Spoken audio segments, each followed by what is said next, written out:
A liturgia de hoje nos apresenta que a palavra de Deus, ela é eficaz, ela se concretiza, ela não é uma realidade meramente factual, que se realiza uma vez ou outra, não, ela sempre se concretiza. E o conceito que nós temos de palavra é bem diferente do que o conceito que as Sagradas Escrituras apresentam de palavra. Se nós fôssemos definir o que é a palavra hoje, nós definiríamos talvez a junção de sílabas que compõem um termo, ou mesmo o termo no sentido de ser uma palavra, e portanto algo mais objetivo e portanto mais relacionado à escrita ou talvez à comunicação. Mas nas Sagradas Escrituras o sentido de palavra é muito forte. Perceba o que Isaías nos apresenta na leitura. Ele fala: como a chuva e a neve fecundam a terra e a fazem germinar, assim a palavra que sai da boca do Senhor, ela não voltará vazia a ele, mas realizará aquilo que ela pretendeu ao ser anunciada. É evidente que o homem bíblico, quando lembra da chuva, quando ele lembra da neve, ele está lembrando as chuvas do norte de Israel e da neve que cai sobre o Monte Hermon e fecunda ali, e ali realiza algo diferente. E o conceito hebraico de palavra é dabar, que talvez nós traduziríamos por palavra, acontecimento, e portanto uma palavra que se concretiza de fato em nossa vida, que se concretiza em nossa realidade. Talvez você esteja pensando: mas padre, olha, eu vejo que esse anúncio da palavra, ele não tem se concretizado nas realidades que eu convivo. Eu convivo com o povo que escuta o anúncio, o povo que trabalha comigo, até um povo que ouve, que é sensível à palavra, e nós muitas vezes não vemos mudança. Sempre há mudança.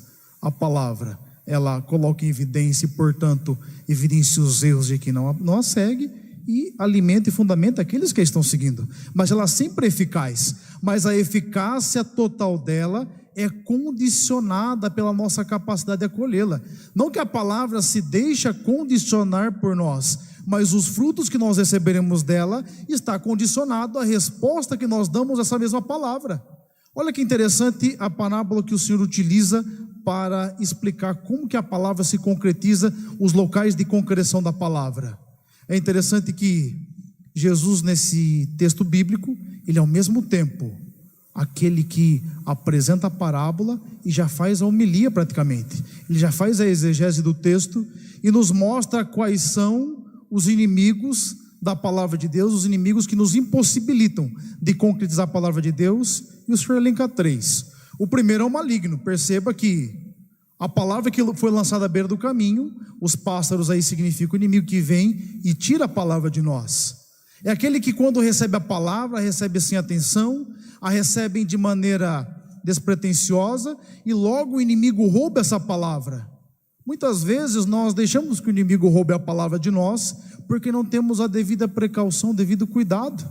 Quantas vezes em sua caminhada você pensou em fazer algo, você acordou e falou assim: olha, hoje eu não vou brigar, hoje eu não vou fazer isso, hoje eu não vou fazer aquilo, e depois de alguns minutos você esqueceu. O ser humano tem disso. O ser humano se coloca algumas motivações que no fundo ele sabe que não vai fazer, mas que para aquele momento resolve um pouco a situação. É que nós perdemos a ideia de processo. Perceba que na primeira leitura nos é apresentada a ideia da neve, da chuva que fecundam a terra. No entanto, você não pode jogar uma semente e esperar que de um dia para o outro ela brote, ela se torne uma grande hortaliça. Não é assim que acontece. Tudo na vida existem processos e nós precisamos aprender a respeitar os processos. Existem 2 dinâmicas de tempo: o cronos, que é propriamente o tempo no qual nós vivemos, as horas, os momentos. Desde que existe matéria, existe tempo. Desde que nós caminhamos na história, estamos caminhando no tempo, e o tempo não é algo que é nosso. Você pode perceber, o tempo é um período no qual você pode construir riquezas, mas por mais riqueza que você construa no tempo, essa riqueza não pode comprar mais tempo. Por isso o tempo nos é designado para que nós administremos esse tempo. E é propriamente nesse tempo cronológico que nós somos chamados a administrar, que adentra e que nos visita o Kairos de Deus, o tempo de Deus. E o tempo de Deus é completamente diferente do nosso. O tempo de Deus respeita os processos, o tempo de Deus respeita os princípios fundamentais, e cabe a nós ter a capacidade, a humildade de acolher o tempo de Deus no tempo que nós estamos vivendo. E não é muito simples isso.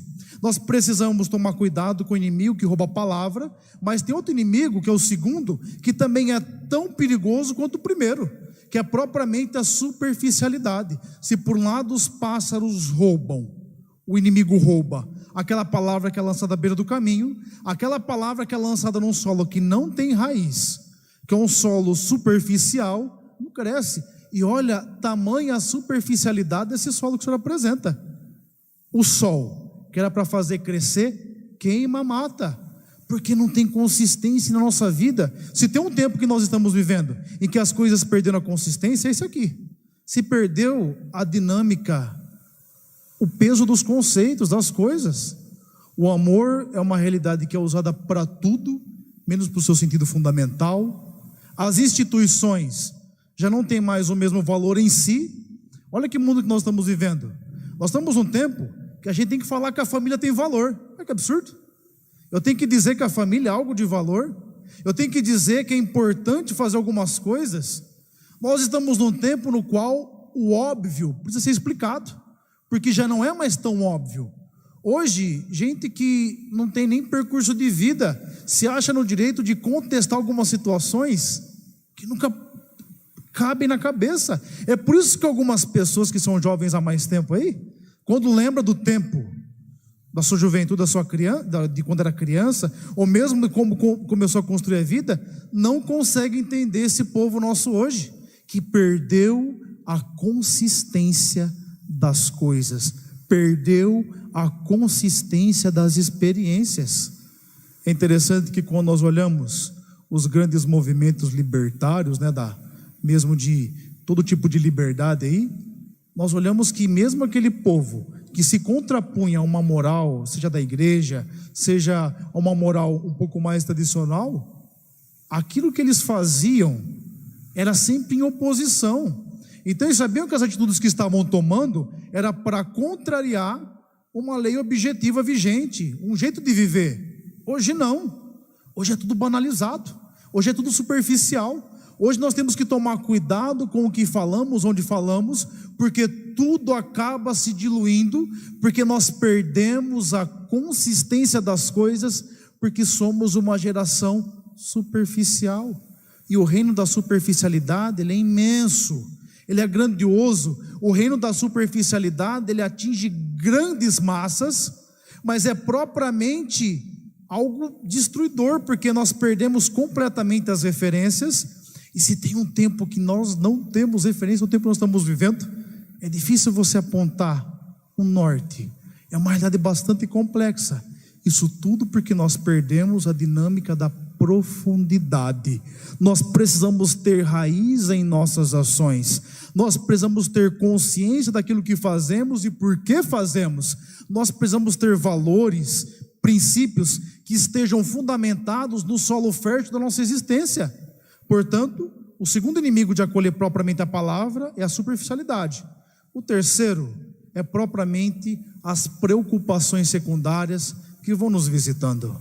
Gente, uma coisa que nós temos que ter muita realidade: o ser humano muitas vezes é movido por interesses, o mundo nosso é movido por interesses, e nós precisamos ter consciência de que também nós temos os nossos interesses, mas a grande questão é a seguinte: nós teremos uma vida para servir a interesses secundários, ou teremos uma vida que frutifica, que impacta a vida, pelo menos daqueles que convivem conosco, daqueles que estão sobre a nossa responsabilidade.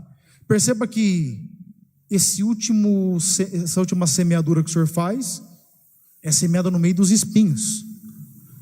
Ao mesmo tempo que cresce a palavra, crescem os espinhos. Só que gradativamente os espinhos vão sufocando a força da palavra em nós. Isso acontece quando nós só colocamos a nossa ambição, a nossa meta de maneira desmedida no conquistar coisas. Não é errado você conquistar coisas, e louvado seja Deus se você conquiste muito. A grande questão é a seguinte: para que nós temos conquistado? A custo de que nós temos conquistado? A grande questão que muitas vezes nós acumulamos é um acúmulo que incha e não um acúmulo que desenvolve. Olha, toda existência precisa de uma coisa fundamental, que é sentido. Nós vivemos sem muita coisa, mas sem sentido ninguém vive. E quando nós colocamos toda essa força nossa simplesmente no adquirir, e não entendemos que mesmo o empreendimento, mesmo o progresso, ele faz com que todos crescem, nós vamos de pouquinho em pouquinho asfixiando toda essa dinâmica da palavra. Todas as conquistas, por maiores que sejam, elas sempre precisam passar pelo filtro da humanização e das oportunidades que elas criam na vida das pessoas. E nós temos que tomar cuidado com esses três inimigos: o maligno, propriamente a superficialidade, e as preocupações secundárias. Talvez você se pergunte: mas padre, qual que é propriamente o solo bom que vai dar 100 frutos por semente, 60 frutos por semente, 30 frutos por semente? É o solo da humildade. Até porque a palavra humildade vem de humus, que significa terra. E o humilde não é aquele que se coloca abaixo dos outros. Nós temos conceitos, eu sempre quando falo de humildade com vocês, eu lembro disso. O humilde, o simples, não está relacionado com a ausência de recurso, com a ausência de instrução. A humildade é a capacidade de ter os pés no chão e, portanto, conhecer a realidade como ela de fato é, conseguir evidenciar aquilo que é potencial, aquilo que é fragilidade e, portanto, caminhar para o Senhor de maneira decisiva. A grande questão é que para a gente frutificar, se a semente não morre, ela não frutifica não. Se a semente quando entra no solo ela não morre, ela não gera nova vida. E a grande questão é que nós somos uma geração que não frutifica porque nós temos medo de sofrer. Nós temos medo do sofrimento. Nós achamos que as coisas têm que ser tal como está na nossa cabeça. Não é assim não. A realidade é muito dinâmica e complexa. Nós precisamos entender uma palavra que a tradição mística da igreja sempre nos afirmou e que hoje é muito esquecida: ascese. O que são ascese? São exercícios espirituais que nos capacitam para viver a dinâmica de Deus em nossas vidas. O que muita gente se frustra? Nós somos a geração que gosta de ouvir soluções mágicas. Pode perceber: 5 passos para você ter prosperidade, um monte de visualização nas redes sociais. Faz isso aqui em 3 meses, você vai falar inglês fluentemente. Mentira, não existe isso. O que existe é a persistência, é a disciplina cotidiana que nos possibilita chegar aos objetivos. E o problema de todas essas teorias é que tem se vendido uma ideia de que a vida é fácil. É fácil não. É preciso a gente concretizar dia a dia aquilo que tem que ser feito. É preciso nós trabalharmos para a mudança de hoje. Por que eu estou falando isso? Porque tem muita gente que se decepcionou consigo mesmo, porque num belo dia acordou e falou assim: a partir de amanhã eu não vou fazer isso. Porque você ouviu alguém dizer que fez isso, porque você viu alguma coisa e deu certo na vida da pessoa. Não é assim que funciona. Existem realidades que estão além das nossas forças circunstanciais e nós precisamos criar condição para vivê-las. Cada temperamento, cada personalidade tem pontos fortes, tem pontos fracos. Há pessoas que escutam algo e vão em frente e não sofrem com isso, mas outros que sofrem muito. Cada um precisa evidenciar aquilo que é ponto fraco, aquilo que é ponto forte na personalidade e crescer nesse caminho de ascese. Ninguém vai crescer na virtude, nenhuma coisa na vida, se não sofrer um pouquinho. Ninguém cresce. Mesmo a pessoa que se colocou o propósito de conquistar muito, se ela não morre para o tempo, se ela não morre para alguns prazeres, se não morre para algumas comodidades, não se vive. Portanto, nós temos que ter muita clareza que tipo de solo nós queremos ser. Nós queremos ser um solo que frutifica, ou queremos ser aqueles solos que a semente é pega à beira do caminho, ou ela cresce no meio do pedregulho com pouca terra, ou ela cresce no meio dos espinhos, ou nós queremos frutificar. No fim da vida, nós seremos julgados pelo amor que nós conseguimos concretizar. E todos nós somos chamados a ser solo bom, solo que frutifica, porque, como nos apresenta a segunda leitura, a criação toda espera ansiosamente a nossa manifestação, que é a manifestação dos filhos de Deus. Portanto, que essa semana nós tenhamos a sensibilidade, a coragem de perceber para onde tem caminhado a nossa vida. Como eu tenho dito para vocês, o ser humano é especialista em se esquecer dos princípios fundamentais da vida. E muitas vezes nós vamos deixando a vida nos levar e não tomamos a vida em nossas mãos. Se tem uma geração de jovens que hoje tem dificuldade de sentido, é propriamente a nossa. Falta-nos essa sensibilidade de entrar nesse itinerário de mudança e aprender que o sofrimento ele é algo próprio da nossa vida.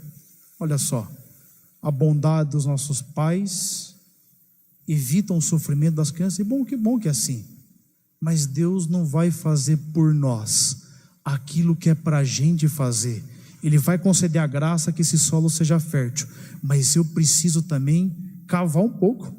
Para você plantar, você precisa mexer na terra, precisa cavar ali, precisa preparar essa terra, que nós possamos preparar a terra do nosso coração, saber onde queremos chegar, qual que é o projeto de Deus ao nosso respeito, a fim de que nós não nos esforcemos por algo que é secundário e que portanto não frutifica, que aprendamos a frutificar 100, 60 e 30. Feche os seus olhos, abaixe a sua cabeça e no instante de silêncio, apresente ao Senhor o seu coração, apresente a sua vida, apresente a sua história, peça-lhe a graça de viver profundamente essa dinâmica do semeador na sua vida, essa palavra que é anunciada e que tem que ser acolhida e que tem que se concretizar nos locais da sua vida, nas diversas realidades. Não tenha medo da mudança que a palavra pode e quer realizar na sua vida.